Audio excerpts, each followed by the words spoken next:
Yo creo que una clase no se puede motivacionar porque dar una clase de todo el corazón, con su explicación y todo, nos llevaría unas 2 horas o quizá más. 우리가 일어나시면 이래가시면 Dice distinto en que se Proverbios que conoce. sobre todas las cosas guarda tu corazón porque de él mana la vida. Pero no se está refiriendo a carnes, aunque también es verdad. El cardias, el corazón de carne que tenemos, si deja de latir, nos morimos, ¿verdad? Se está refiriendo al corazón espiritual. Y al decir vida, no se refiere a la vida bios. En griego, la palabra amor, por ejemplo, hay 4 formas de amor. Y en el corazón igual hay 2. El bios, o en la vida, mejor dicho, son 2. El bios, que es la vida desde que nacemos hasta que morimos. Y la otra vida se llama vida theo.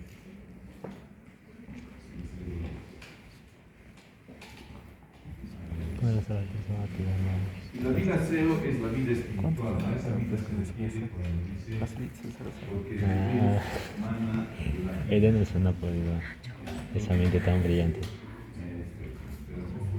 Estamos hablando. Pero es que revisó con este Convertido han venido todo dicho solo saben. Les voy a revisar en este Aquí estamos, en este lugar estamos, en la Universidad Mayor de San Andrés, somos de la Facultad de Medicina, Enfermería y Tecnología Médica. Como siempre les han repetido, la mejor universidad de Bolivia, la mejor facultad de medicina de Bolivia está en los reuniones internacionales elaborados por otras personas, extranjeras, no nosotros. Y eso lo hacen ustedes. No depende de los docentes, depende de los estudiantes que tengan un nivel alto. El corazón se encuentra pues en la caja torácica, en una región llamada mediastino. Los que ya han pasado el año pasado saben muy bien que el mediastino es este espacio que hay entre los 2 pulmones. Entre los 2 pulmones, a los lados, el esternón adelante, la columna vertebral atrás, el diafragma abajo y hacia arriba la continuación con el cuello. Y ahí está. Toda esta estructura que está más clara en esta tomografía es lo que se llama mediastino. Y aquí está un corte de mediastino. Tenemos nosotros más o menos unos cortes así, no los utilizamos mucho porque no hay alguien que quiera utilizarlos en radiología, pero los utilizo bastante. Y ese mediastino, que es el espacio interpulmonar, se encuentra dividido por una línea convencional que se traza desde el ángulo externo, desde el ángulo de Lewis hasta la cuarta vértebra torácica y divide al mediastino en un mediastino superior y en un mediastino inferior. El mediastino superior vamos a verlo en parte en esta práctica y el mediastino inferior se divide en 3, en el anterior está. El mediastino inferior se divide en 3, en el mediastino anterior, el mediastino medio y el mediastino posterior. El mediastino medio es lo que está conformado por todo el saco pericárdico, del pericardio fibroso. Por lo tanto, ¿dónde se encuentra localizado el corazón? En el mediastino medio. Para precisar, y luego pueden empezar a explicar más qué es el mediastino. El mediastino inferior, donde se encuentra el mediastino anterior, pues contiene estos ligamentos que son los ligamentos externo, pericárdicos superior e inferior, pero además contiene esto, que es la grasa pericárdica, ¿no? El paquete adiposo pericárdico, ese nombre tiene muy bien. Y bueno, esta arteria es la pericardiofrénica, que todavía esta es la pericardiofrénica, es la torácica interna, pero la torácica interna no está en el mediastino anterior, está en la pared del tórax. Es una relación que la vamos a ver. Ahí estamos viendo el mediastino medio, esto que está en azul está delimitando el pericardio fibroso y ahí lo estamos viendo el pericardio fibroso. Como relaciones importantes tiene a los 2 lados los nervios frénicos que están yendo a inervar el diafragma, como ya han estudiado ustedes, pero el nervio frénico no es un nervio motor, es un nervio mixto porque proporciona ramas sensitivas tanto al pericardio como a la pleura. Y además vean ustedes cómo el nervio frénico en esta imagen del néter está acompañado por una arteria, la arteria pericardiofrénica, que es rama de la torácica interna, y la arteria pericardiofrénica es la que se va a encargar de dar irrigación al pericardio fibroso. Y pues también las vértebras las han relacionado con la altura del corazón para estudios radiológicos especialmente, y nos sirve para determinar si un corazón está normal o no está normal, puesto que vamos a ver las dimensiones del corazón, aproximadamente cuarto kilo pesa, pero si lo vemos a ver aquí, no sé si ustedes los conocen, a los basquetbolistas norteamericanos, que la mayoría mide más de 2 metros. Su corazón de ellos no creo que pese 4 kilos nomás, ¿no? Debe pesar más, debe ser más grande, como de vaca debe ser. Y si los vemos a los jockeys, ¿saben lo que son los jockeys? ¿No? Los que montan caballo, que son así chiquititos, su corazón es chiquitito. Entonces, la utilidad de conocer cuáles son las vértebras que están relacionadas con el corazón es para ver en la radiografía y no importarnos la estatura de las personas, sino ver en relación con qué vértebras está. Y precisamente comenzamos con la vértebra torácica 4, que es la supracardíaca. Este señor Giacomini es el que ha puesto eso. Y está en relación con la aorta, con la arteria pulmonar. La torácica 5 está en relación con el cono arterioso. La torácica 6 está en relación con las aurículas. La torácica 7 está en relación con el ventrículo izquierdo y derecho. Y la torácica 8 está en relación con el ápex o vértice del corazón.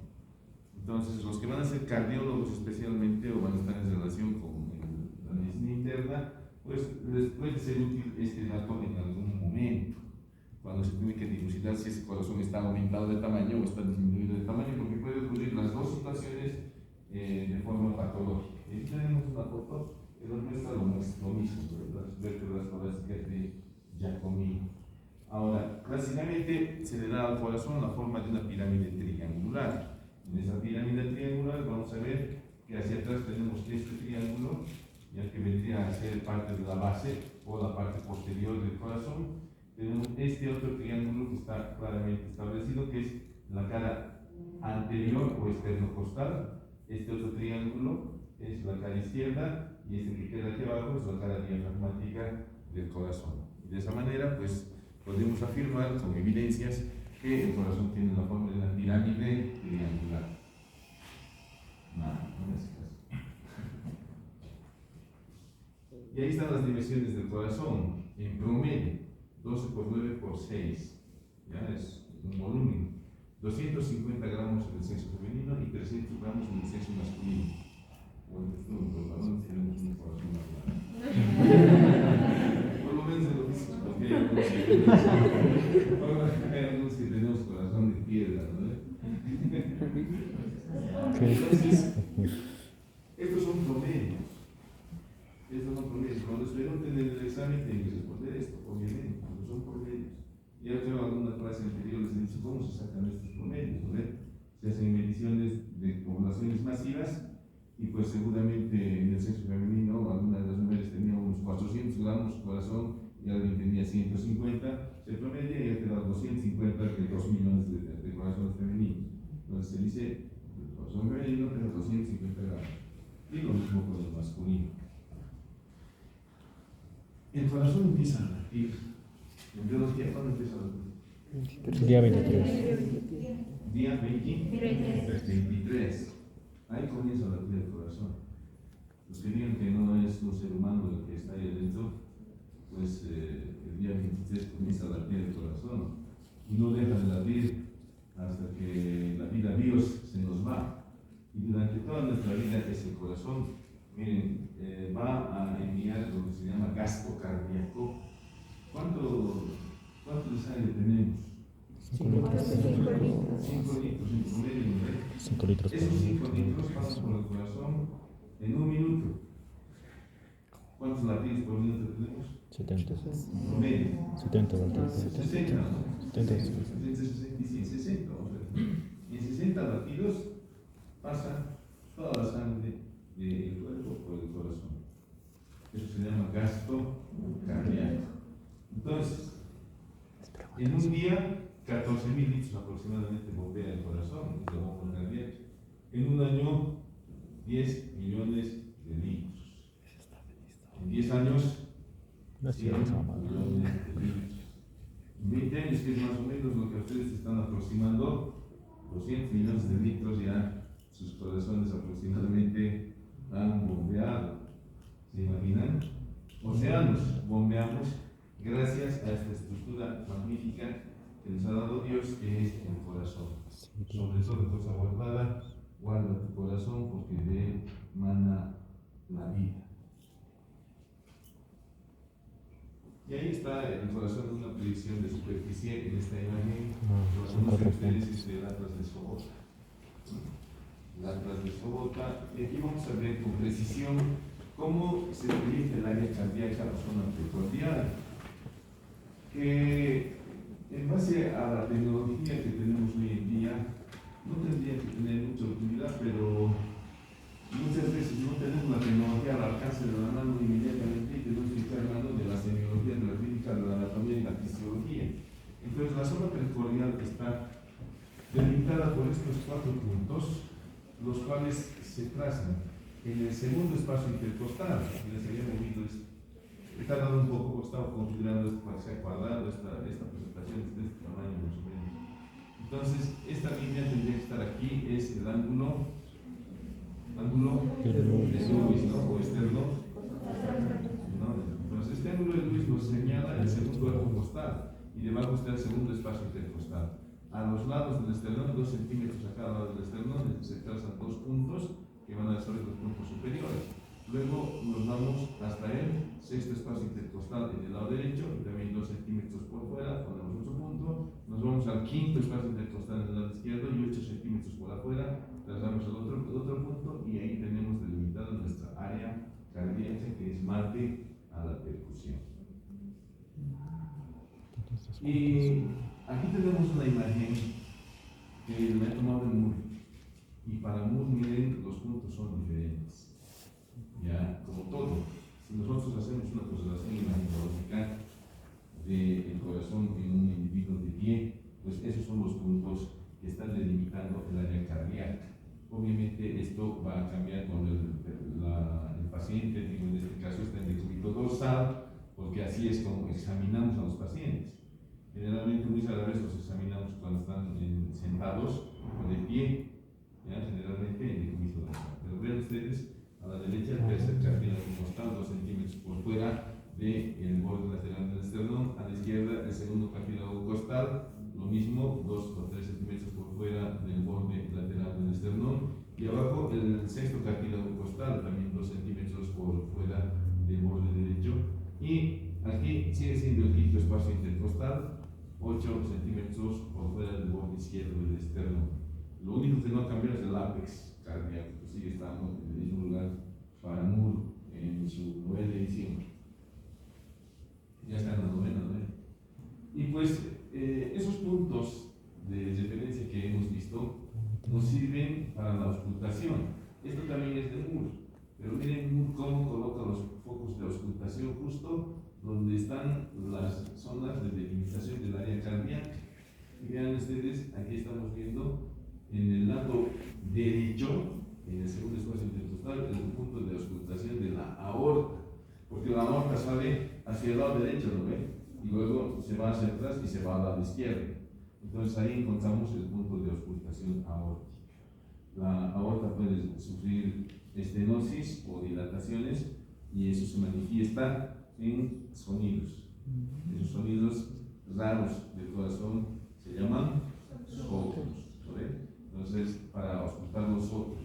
Ustedes han visto cómo los actores van, ¿no? Los pacientes a su corazón, se ponen con los soplos y mueven sus manos así por cualquier lugar, ¿no? Pero nosotros sabemos que tenemos que buscar el segundo espacio intercostal. Y al otro lado se encuentra el foco de auscultación pulmonar.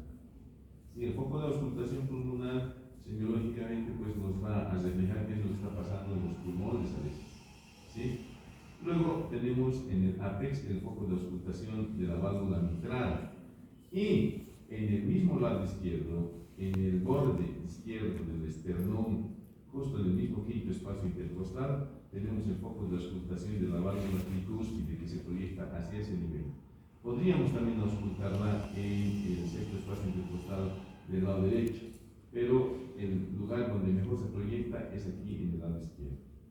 ¿Sí? Entonces, si no se olvidan de esto, cuando lleguen a semiología les van a preguntar y van a poder responder con solvencia. Anatómicamente, en el corazón vamos a encontrar esto que es el endocardio.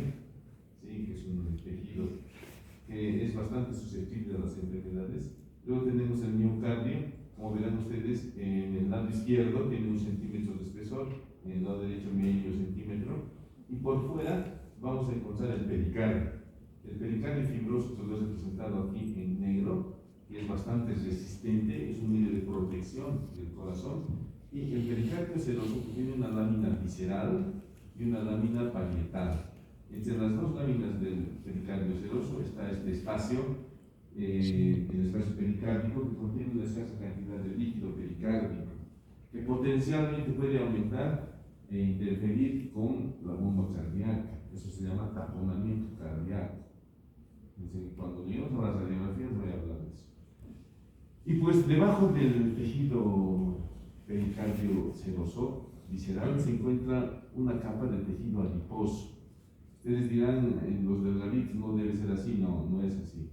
La primera vez que entra Osvaldo, como anestesiólogo, va a dar una anestesia a cirugía a corazón abierto, era para unas coronarias, y era una persona que era más o menos como él, así era, bien atlético, biencito, ¿no ve?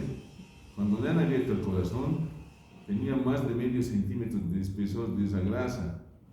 Muchas veces, si este flaco tiene tanta grasa, ¿yo cuánto tendré? Ya no voy a comer más. 2 días se dejó de comer, pero después otra vez. Ahí está el espacio pericárdico, ahí está el miocardio, y ahí está el pericardio fibroso y el seroso, que no se lo delimita como en el dibujito, ¿no ven? Nuevamente más de lo mismo, el miocardio que sabemos que es tejido estriado, pero que no obedece a la voluntad, obedece a muchos factores neuroendocrinos, incluso obedece al sistema límbico local donde se alojan las emociones, ¿no ven? Entonces ahí está el pericardio fibroso, como su nombre indica, es fibroso, que acompaña, además de estar en el corazón, a la vena cava superior, acompaña también a la aorta, acompaña a la arteria pulmonar, hasta unos 2 o 3 centímetros por encima del corazón. Es un verdadero medio de protección del corazón, el pericardio fibroso. Y pues entre las 2 hojas del pericardio seroso tenemos este espacio pericárdico, que ya hemos dicho que es un espacio normalmente virtual con una escasa cantidad de líquido pericárdico que ayuda a que los movimientos cardíacos no lesionen el corazón, pues que permite el deslizamiento entre las 2 paredes de este pericardio. ¿Cuáles son los medios de fijación y sujeción del pericardio? Del corazón, mejor dicho. El corazón está apoyado sobre el diafragma, en el órgano anterior del centro tenemos el diafragma.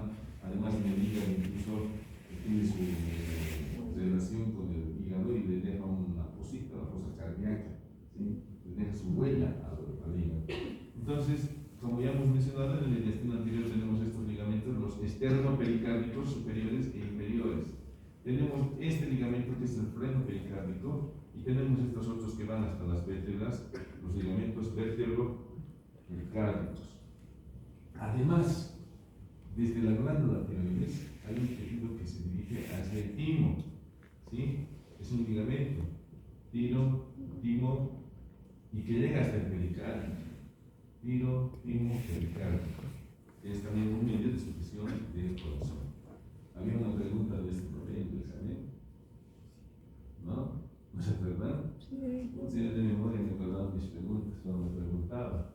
Bueno, ya hemos mencionado que el nervio frénico, miren, ahí están sus ramas, y la arteria pericardiofrénica son los vasos principales del pericardio fibroso. Y pues a través del pericardio fibroso, el corazón tiene sus relaciones. Ahí está la cara externo-costal, y la primera relación que estamos viendo aquí es esto, ¿no? El timo o sus vestigios en relación con la cara externo-costal del corazón, ¿sí? Ahora vamos a ver, antes de terminar de ver las relaciones, la configuración externa. Y en la configuración externa, en la cara anterior o externo-costal, vamos a encontrar primero un surco aurículo-ventricular, ya que está delimitando un área ventricular y un área auricular.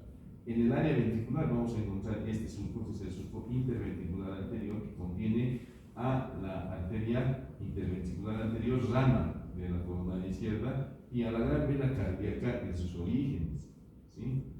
Luego, en el surco auriculoventricular vamos a comenzar a la coronaria derecha y a los inicios de la pequeña vena cardíaca, ¿sí? Y hacia atrás, en el segmento auricular, vamos a encontrar solamente a la auricular derecha con su auriculilla. En el segmento ventricular posterior, vamos a encontrar una zona donde están los orificios de la arteria pulmonar y de la arteria aórtica. Yo que tengo aquí eso, ahí está la zona posterior o arterial, ahí está el orificio de la arteria pulmonar y aquí debería estar el orificio de la aorta como está aquí, ¿sí? Esa es la zona posterior o arterial del segmento ventricular. Bueno, y el segmento arterial, ya hemos dicho, por la auriculilla y la aurícula derecha. ¿Cuáles son las relaciones? Por medio del pericardio, ya hemos visto al timo, pero vemos que el corazón está detrás del peto esternocostal, ¿no? Y ahí está el peto esternocostal. Entonces, tranquilamente podemos decir que por medio del pericardio y de la pleura y los pulmones, miren, el corazón se relaciona con el esternón, con las arterias torácicas internas más sus venas, el músculo transverso del tórax o triangular del esternón. Y ahí está el timo, ¿sí? Entonces, esas son las relaciones de la cara anterior o esternocostal. Obviamente están ahí los cartílagos costales también que están en la relación. Y también algo importante, el cuerpo adiposo epicárdico, que es un medio de protección para que el corazón no se lesione con el esternón ni con las flores pulmones. Cuerpo adiposo epicárdico. Esto lo han amarrado en la Olimpiada de Anatomía en Tarija. A los que he escogido yo ya han ido conmigo ya y han ganado el segundo puesto, porque nos han hecho trampa, que eran ganadores absolutos, ellos, la Camila, el Cali, todos ellos. Y esta es una decisión, ¿quién cree que puede haber hecho esto? El doctor Hernández Rivera ha hecho. Y ha hecho el abdomen, esa vez que él ha hecho el tórax. Entonces, cuando veamos alguna cosa del abdomen, les voy a mostrar algunas de esas disecciones de este cadáver que ya no está aquí. Era un curso de disección que hemos hecho con el doctor Álvarez. Y vean, ahí están los espacios intercostales, los ganglios costales, la arteria torácica interna, y ahí están en el segundo espacio intercostal los 4 puntos en los cuales hemos delimitado el área cardíaca, ¿sí? Y ahí estábamos levantando el peto esternocostal y nos hemos encontrado con el ligamento esternopericárdico inferior. Y luego hemos abierto más y ahí nos hemos encontrado con el esternopericárdico superior. Y ahí está el pericardio. Entonces, obviamente no es así en el vivo. Ahí está el peto esternocostal de ese cadáver. Ahí están las arterias torácicas internas con sus venas, el esternón, el músculo transverso se ha sacado. Y ahí estamos viendo el pericardio fibroso. Ahí está el tejido adiposo epicárdico, ya que en este caso estaba relativamente escaso. Ahí hemos abierto ya el pericardio fibroso y ahí estamos viendo la lámina visceral del pericardio seroso conteniendo esa grasa. Ese tejido adiposo es importante porque le da energía al corazón. ¿Ya? No sé, yo debo tener mucha energía. Entonces ahí está un detalle del tejido pericárdico y ahí ya se ha retirado el corazón y ha quedado solamente el pericardio fibroso con los orificios de la aorta, de las arterias pulmonares, de las venas pulmonares, de la vena cava inferior, de la vena cava superior. La cara inferior diafragmática obviamente está apoyada sobre el polígono anterior del centro tendinoso y en la cara posterior o diafragmática igual vamos a encontrar un surco auriculoventricular, ¿ya? Y vamos a encontrar un surco interventricular posterior que está dividiendo o está separando el ventrículo derecho izquierdo del derecho, ¿no ve? Right, left. Lo mismo en esta imagen del medio. Ahora, en el surco auriculoventricular inferior, en el lado izquierdo, vamos a encontrar que es el seno coronario. Y en el lado derecho vamos a encontrar la continuación de la arteria coronaria derecha que está yendo a acomodarse en el surco interventricular posterior y ahí se llama arteria interventricular posterior. La circunfleja llega también a anastomosarse con la coronaria del lado derecho. Además, junto con esto tiene que estar el inicio de la vena cardíaca media, que viene, aquí está, la vena cardíaca media que viene a desembocar en el seno coronario, y aquí está la vena cardíaca menor que está viniendo desde la cara anterior.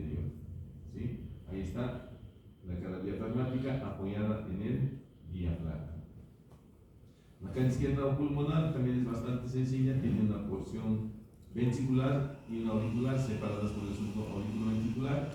En el fondo de este surco auriculoventricular en el lado izquierdo se encuentra la arteria circunfleja, rama de la coronaria izquierda, y además se encuentra la gran vena cardíaca que al llegar a la cara inferior se convierte en seno coronario. Ahí está la gran vena cardíaca. Y ahí estamos viendo la cara izquierda en relación con el pulmón izquierdo, obviamente con el nervio frénico izquierdo, la arteria pericardiofrénica del lado izquierdo. Y aquí estamos viendo la base del corazón en el néter, y esta es una imagen del Akron. ¿Han visto ese atlas de Akron que es animado? ¿No? Ese es del Akron. Miren el surco interauricular, ahí está el surco interauricular, separando la aurícula derecha de la aurícula izquierda. Ahora, en la aurícula derecha, vean ustedes, se encuentra este surco que se encuentra dirigiéndose desde la vertiente lateral de la cava superior hasta la vertiente lateral de la vena cava inferior, el surco terminal de Is, y este es el segmento venoso de la aurícula derecha.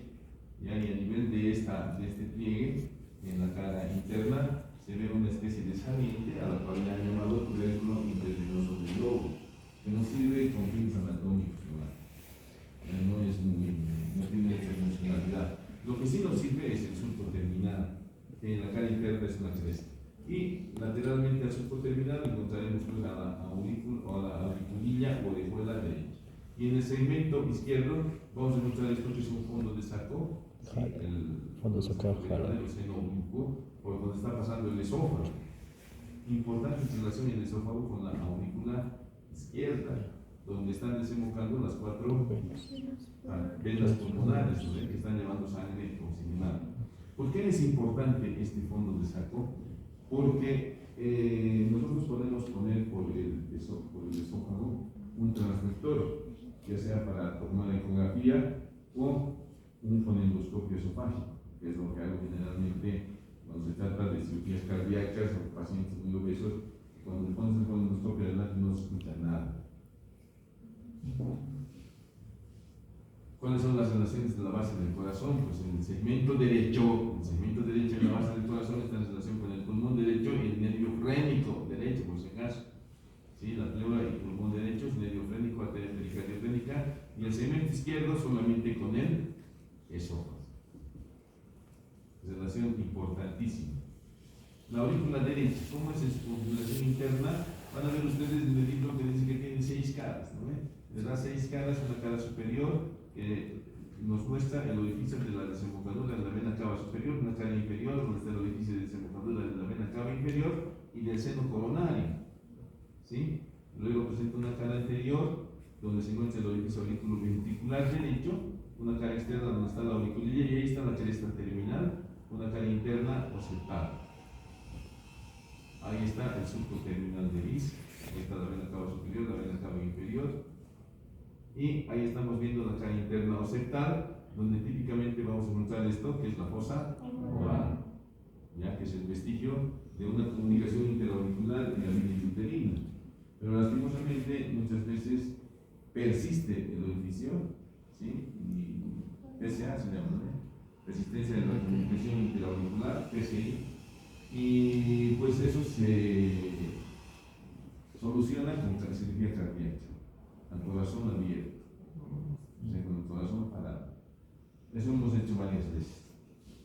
Además, alrededor de esta fosa oval se encuentra esto, ¿no? El anillo de la fosa oval o de Wilson, o limbo de la fosa oval, ¿sí? Y hacia abajo vamos a encontrar en la cara inferior el orificio de la vena cava inferior y el orificio del seno coronario. Y miren ustedes, el seno coronario tiene esta válvula, es la válvula del seno coronario o de Teresi. Como les preguntan, le ponemos, le deben hablar de ponemos, ¿no? La válvula de Teresi. Y esta es la válvula de Eustaquio. ¿Eustaquio quién será? No sé. No, sí sé. Hay gente de Eustaquio en internet. Entonces, esta es la válvula de Eustaquio de la vena cava inferior. Y miren esto. Este es un tendoncito, que es el tendón de Todar. El tendón de Todar.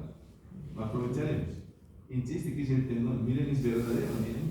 En esta es una imagen real. Ahí está el tendón de Todar. Ahí está la válvula de Teresi, la válvula de Eustaquio. El tendón de Todar más la válvula del seno coronario, más la base de la valva septal de la tricúspide, están delimitando un espacio triangular, y en el endocardio, debajo del endocardio de esta zona triangular, se encuentra el nódulo auriculoventricular, o de Ascotabal. Es parte del sistema específico de conducción eléctrica del corazón. Y ese dato es útil porque existen a veces focos ectópicos de generación de electricidad, y a veces el foco ectópico está en este modo, ¿no? Y pues hay que saberlo localizar para proceder a coagularlo, a electrocoagularlo cuando es necesario. Por eso es importante este trígono de Koch, el trígono de Koch. Muy bien, y ahí está nuevamente. ¿Qué es esto? Fosa oval, seno, o sí, fosa oval, y esto. Esto. Su válvula. Y esto, el tendón del total, ¿no? Ahí está el tendón del total, nuevamente. En la cara interna occidental, y ahí está el trígono de Koch. Nuevamente delimitado el trígono de Koch, triángulo de Koch. Miren ustedes, este es de una revista de cardiología, ¿sí? Tendón de la banda del seno, así se llama en la nomenclatura anatómica moderna. Ya me está ubicando de ese nombre. Tendón de la banda del seno, así se llama. Y la cara anterior de la aurícula derecha, pues nos presenta esto que es la válvula auriculoventricular derecha en el orificio auriculoventricular derecho, que tiene tres valvas que se ven mejor del lado ventricular, pero la vamos a ver aquí. Esta es una, la valva septal. Esta es 2, la valva posterior, y esta es 3, la valva anterior. Entonces ahí están abiertas las valvas. Esto significa que debe haber una diástole ventricular y sístole auricular. Y aquí está cerrada la válvula. Eso quiere decir que hay sístole ventricular y diástole auricular. Las válvulas evitan que la sangre retorne de los ventrículos a las aurículas. Pero cuando hay insuficiencia valvular, pues la sangre se retorna nomás, y eso se llama insuficiencia cardíaca. Ahí está el ventrículo derecho. Vamos a ver ahora su configuración interna.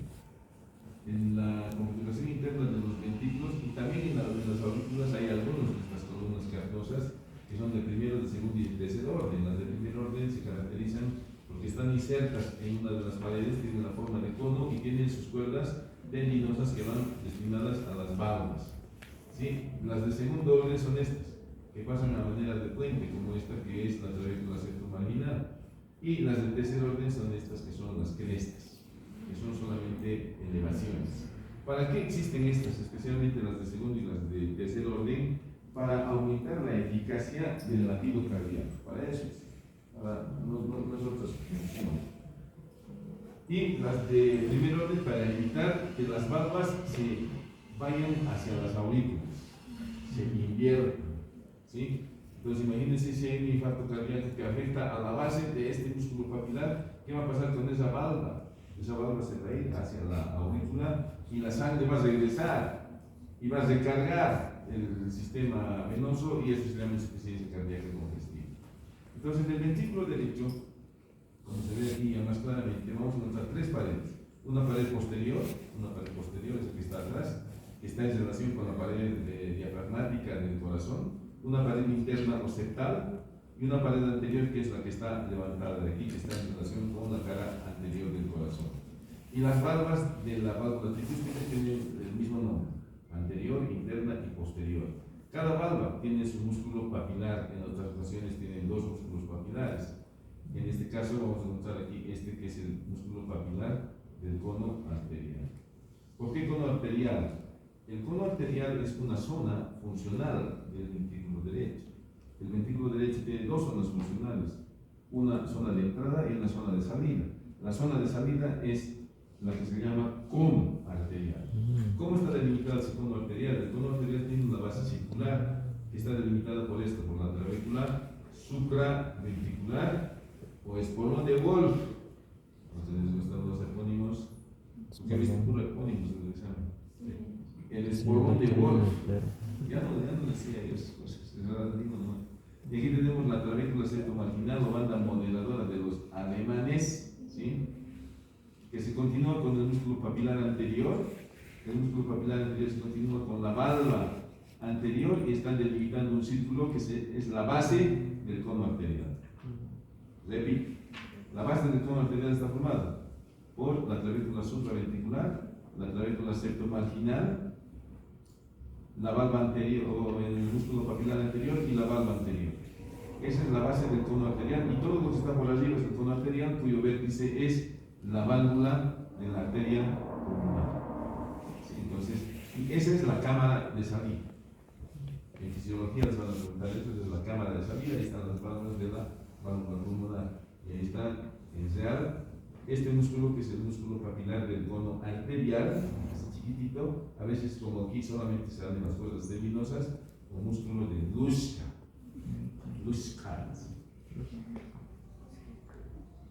Bueno, más del ventrículo derecho, lo mismo que les he explicado, pero ya con colorcitos, un poco más gruesa. Miren la clavícula septomarginal, en el otro corazón era más delgadita, ¿no ven? Aquí está más gruesa, ¿ya? Y su terminación, aquí está delgadita y en el otro era más gruesa, ¿no ven? Entonces ven ustedes que hay variaciones también entre corazón y corazón. Bueno, más del ventrículo derecho. Ahí está el cono arterioso o infundíbulo, que es la cámara de salida del ventrículo derecho. Y ahí está la válvula pulmonar con sus tres válvulas. Esta es una obra maravillosa que ha hecho Dios, que evita que la sangre, que ya ha salido a las arterias pulmonares, en este caso, y a la aorta, en el caso de la aorta, que tiene el mismo mecanismo, ¿ya? Estas válvulas se llenan de sangre y actúan maravillosamente para evitar que la sangre vuelva al corazón. Sí, ahí están los nidos de paloma que tienen estos nódulos, ¿no? Los nódulos de las válvulas pulmonares, ¿no? O nódulos de Morgana. Los de Morgana. Y esos se llaman nidos de paloma. La aurícula izquierda, viene la aurícula izquierda que tiene esto que es el fondo de saco de Haller, ¿sí? O seno oblicuo del corazón, y ahí están los orificios de las venas pulmonares, de las 4 venas pulmonares. Ahí está la cara anterior de la aurícula izquierda, donde encontramos la válvula bicúspide, con su valva septal y su valva lateral. En la cara externa, obviamente, vamos a encontrar a la auriculilla del lado izquierdo. Ahí está la valva septal y la valva anterior. Ahí está el ventrículo izquierdo visto por afuera, y habíamos visto hace rato. Y ahí tenemos la configuración interna del ventrículo izquierdo, que tiene una pared izquierda y un septo nada más, y dos músculos papilares importantes, uno anterior y uno posterior. Los dos músculos papilares importantes tienen cuerdas tendinosas destinadas a las dos válvulas, a la parte superior de la valva septal y de la valva lateral, y el inferior a la parte inferior de las dos válvulas. Y hacia allá está el orificio de salida, hacia la arteria aorta. Ahí está, sin los músculos papilares, y ahí está la válvula aórtica, con los nidos de paloma viéndose 1, 2, 3, nidos de paloma, derecho, izquierdo y posterior. ¿Cuál es la característica de esta válvula aórtica? En sus válvulas derecha e izquierda, en las cúspides derecha e izquierda, tienen los orificios de salida de las arterias coronarias. Entonces, el llenado de las arterias coronarias es dependiente de la frecuencia cardíaca. Van a escuchar ustedes alguna vez oír, decir, y van a ver cuando ya estén en su práctica médica, como algunas personas que normalmente no hacen ejercicio, su corazón late de 60 a 100, se angustian o tienen una situación estresante extrema y su corazón empieza a tener una taquicardia extrema. Y la taquicardia extrema, ¿qué hace? Hace pues que la sangre rápidamente pase por aquí y no haya un llenado coronario. Y si no se llenan las coronarias, se produce infarto. Infarto por taquicardia. Por eso no es cosa menor que el paciente esté con taquicardia. Si el paciente está con taquicardia, fácilmente puede llegar a infartarse. Ahora esto voy a tener que hacer con este es ese ácido ácido. Vean ustedes el mecanismo de la válvula. Ahí están las tres valvas. Ahí están las valvas de la aorta. Y miren, así funciona. Sale la sangre, sístole, diástole, sístole, diástole. Entonces, la misma sangre llena los nidos de paloma y evita que la sangre retorne. Pero cuando hay estenosis o hay dilatación de estas válvulas, pues la sangre retorna, recarga al corazón y eso hemos dicho que se llama insuficiencia cardíaca. Muy bien. Y ahí tenemos el septo. No, anatómicamente en el septo interventricular vamos a encontrar las 4/5 partes anteriores, que es muscular, y solamente esta quinta parte posterior, que es fibrosa. Y es más, la parte más posterior no es interventricular, sino es interauriculo ventricular, entre la aurícula derecha y el ventrículo izquierdo. ¿Sí? Desde el punto de vista de cirugía cardíaca, tiene alguna importancia cuando se está haciendo cirugías, por ejemplo, de tetralogía de Fallot. Pero, ¿cuál de ustedes será cirujano cardiovascular? No sé. ¿Quién sabe? Ese va a tener que venir a repasar aquí a la anatomía con nosotros, si Dios nos está dando vida todavía. Y ahí está. ¿Quién sabe? Una imagen donde nos muestra este esquema del Rubier. ¿No han visto en el Rubier este esquema? No. No está color Hitler. Y este es un dibujo, no me acuerdo de qué atrás es este dibujo, donde nos está mostrando el tabique interauriculo ventricular en la parte posterior. Y ahí está uno de los espacios del pericardio, es el transverso del pericardio, que está delimitado por delante por la arteria aorta y la arteria pulmonar. Entonces, el límite anterior es arterioso y el límite posterior es venoso, la vena cava superior y las venas pulmonares. Entonces, por ahí está pasando un dedo. Y es que sirve para hacer la maniobra de cortar la irrigación hacia abajo, pero es una maniobra muy extrema, ¿no? Porque no solamente cortas hacia abajo, le cortas al cerebro también, el reverso, y el cerebro no puede estar más de 3 minutos sin oxígeno, ¿no ves? Y ahí está el seno oblicuo, por donde, detrás de la aurícula izquierda, en relación íntima con el esófago. En relación íntima con el esófago, el seno oblicuo o fondo de saco de Hart.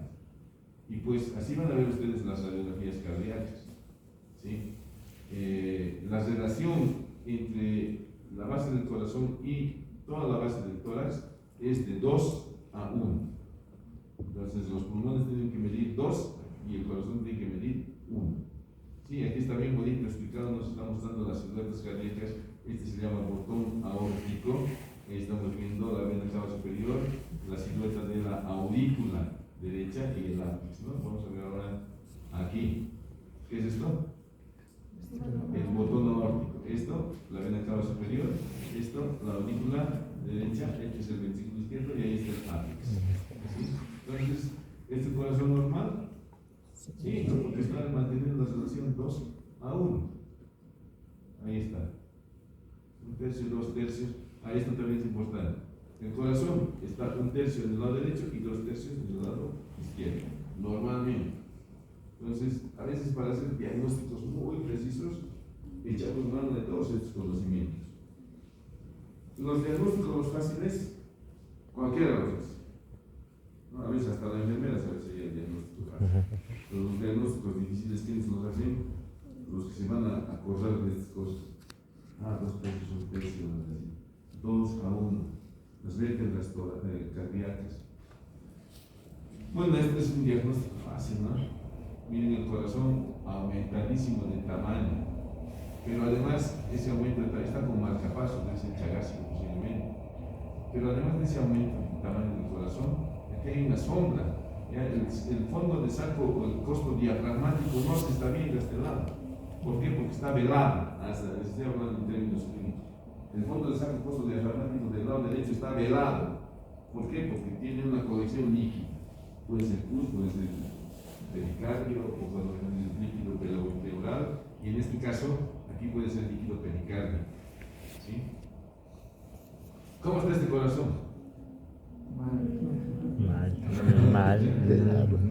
Esto, el botón aórtico también está atrasado. Son signos de insuficiencia cardíaca congestiva. Miren ustedes, el corazón es esto y todo esto es el líquido pericárdico. Eso es un derrame pericárdico. El derrame pericárdico evita que el corazón tenga un latido eficiente. Si digamos, aquí ponen una zanja que viene desde aquí hasta aquí más o menos, yo con mi estatura y con mi agilidad felina puedo tomar impulso y saltar, ¿no? Entonces yo veo cuánto tiene de ancho ese hueco y tomo más impulso y corro y salto. Pero si tengo ese espacio y tengo un impulsito así nomás, tengo que saltar más o menos 1,5 metros, 2 metros, no me animo, ¿no ve? ¿Por qué? Porque esto no me está dejando aquí atrás tomar impulso. Igualito es el corazón. Cuando está con líquido que no le deja tomar impulso, no puede latir efectivamente. Eso se llama taponamiento cardíaco. Ahora se va a contar una historia. ¿Han visto ustedes en las series de ES y todo eso, cómo van, incluso los policiales, van y están muriendo, ¿por qué? Porque el corazón está sin poder latir, porque está siendo comprimido por el derrame de sangre, puede ser la pleura, de intoxicación, nada más.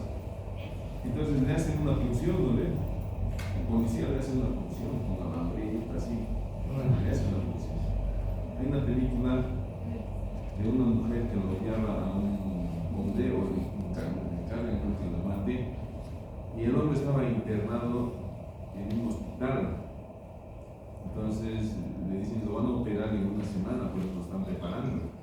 Y ella mira videos de enfermeras, y en los videos de enfermeras ve pues el procedimiento de hacer una punción pericárdica y sacar el desarme pericárdico, y el paciente empieza a respirar mejor, y su corazón empieza a latir mejor.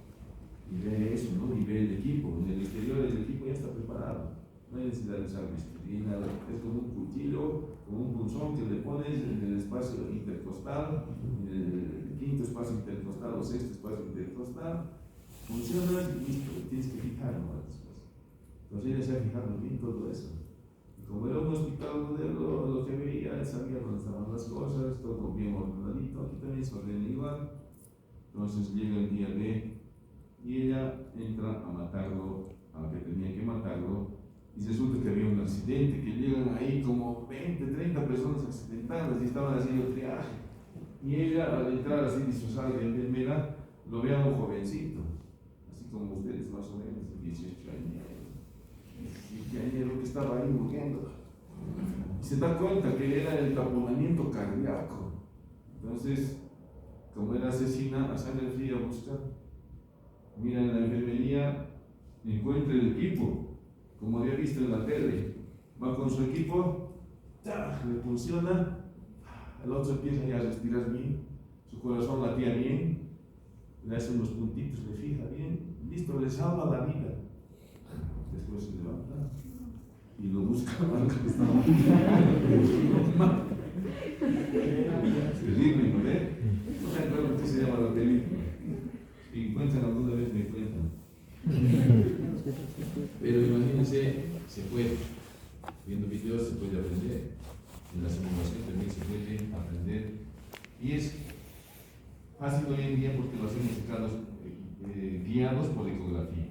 Guiados por ecografía, en el quinto espacio intercostal, en dirección al hombro, miren a la articulación anatómica clavicular, y se llega al espacio, como estás viendo con ecografía, sabes dónde está tu aguja, no funciona el corazón, y sacas el derrame.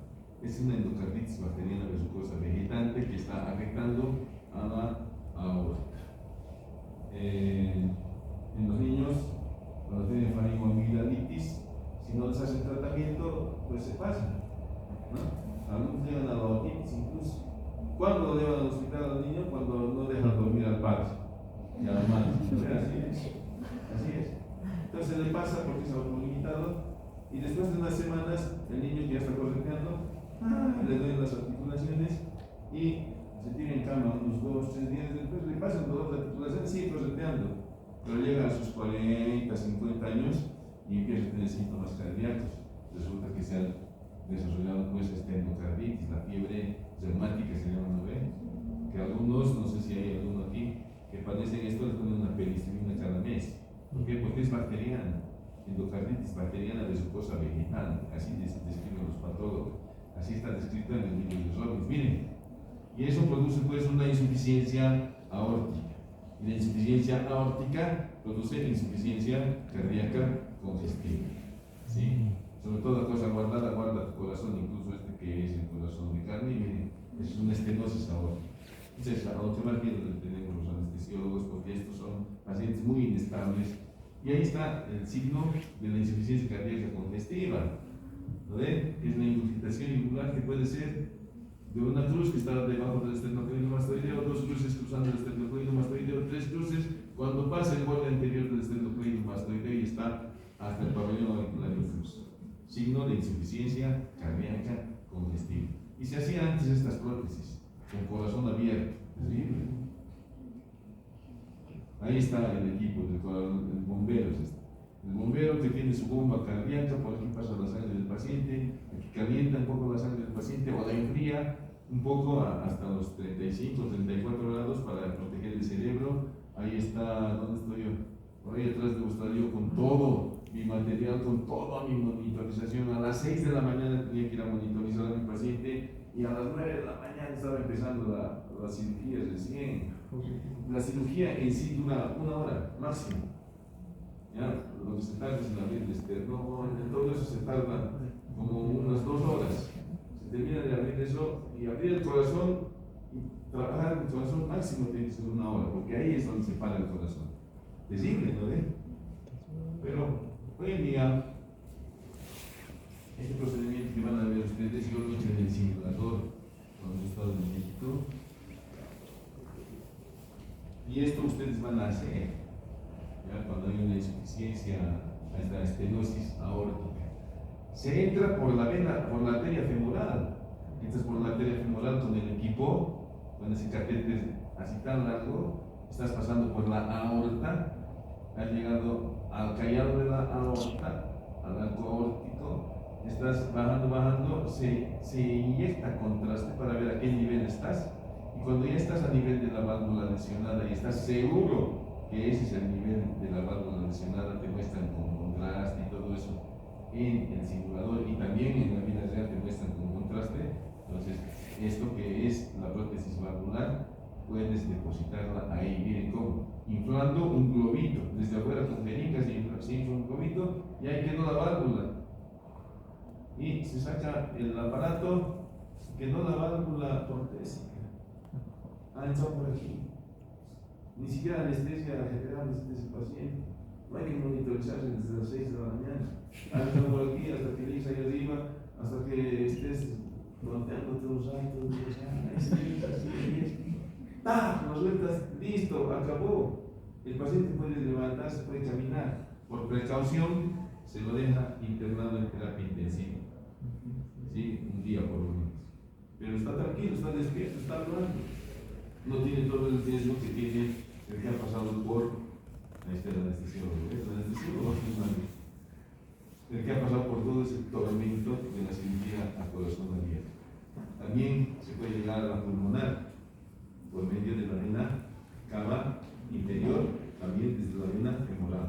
Por eso es importante el triángulo ilino-femoral, el triángulo de Scarpa. ¿Sabían ustedes de Scarpa? No, mucho voy a tratar. Lo llaman al Scarpa, más que a mí, los estudiantes lo llaman al Scarpa. Dice que era malo, pero que lo estás viviendo. Malo todavía, les hacía trampas, todas los estudiantes dicen, ¿de qué le hablas? Y los humillaba, como nos hacían antes aquí. Y se había muerto el Scarpa, y el Scarpa quería que su cuerpo se hiciera.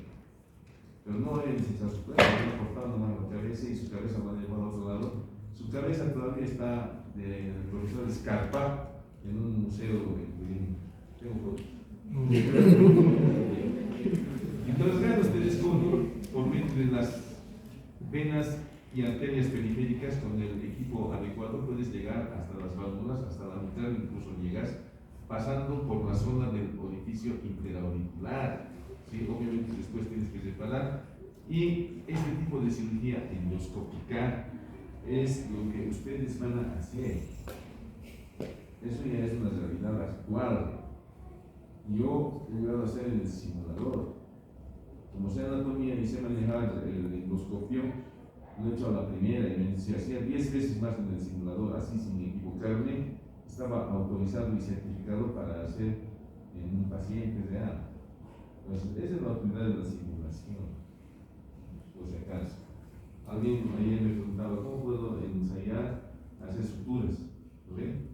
En el corazón digo, en un chanchito, pues, pegamos chanchito, pero con cuerito. Tenés un tajo ahí al medio y ahí haces tus suturitas, pero con técnica estéril, pues para que hagas igual que estar haciendo en el quirófano o en emergencias, con tu barbijito, con guantes, con todo. Con técnica estéril haces tus suturas. Y cuando has terminado de hacer tus suturas, como era la técnica estéril, al horno o a la olla.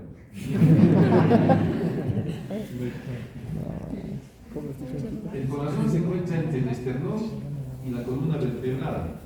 Entonces, cuando hay un paro cardíaco, nosotros podemos hacer la reanimación cardiopulmonar cerebral, hacemos la reanimación circulatoria, pues presionando el corazón sobre el corazón, ¿sí? Comprimiendo el corazón, se hunde más o menos 5 centímetros el esternón para que la bomba funcione artificialmente. Un solo reanimador, 15 compresiones y 2 respiraciones. ¿Sí? Si ocurre en el hospital, es relativamente sencillo, alguien va a intubar, otro lo va a poner en el suelo, otro va a estar masajeando. ¿Cuánto creen que se puede masajear a un paciente efectivamente? ¿Cuánto tiempo masajearían a un paciente? Efectivamente, así 100 latidos por minuto tiene que ser. 15 minutos. ¿Cuánto creen que se aguanta? 2 horas. Así, un latido efectivo. 2 horas. Horas, debe ser 2 horas. 5 minutos, los normales y los más robustos, hasta 10 minutos. Después ya no es efectivo el latido, por eso es que se tiene que pedir ayuda y otros tienen que venir a dar. Si es un solo reanimador y además está dando respiración boca a boca más, peor todavía. Entonces, siempre hay que pedir ayuda cuando hay paro. Y eso tienen que saber, es reanimación cardiopulmonar cerebral. Bueno, ahí está, como habíamos dicho hace rato, ¿no? Este es diástole ventricular, este es sístole ventricular. Ahí están más o menos algunos diámetros. Estos diámetros son bien importantes antes, cuando se tenían que hacer las cirugías cardíacas, ¿no? Ahora, solamente los que son cardiólogos o son cirujanos cardiovasculares lo harán. La segunda parte de esto es la indicación y la inervación, eso lo voy a mandar por video al Telegram. Y en Lucas dice eso: el hombre bueno, del buen tesoro de su corazón espiritual, saca lo bueno, y el hombre malo, del mal tesoro de su corazón, saca lo malo, porque de la abundancia del corazón habla la boca y hablan nuestros actos, ¿no?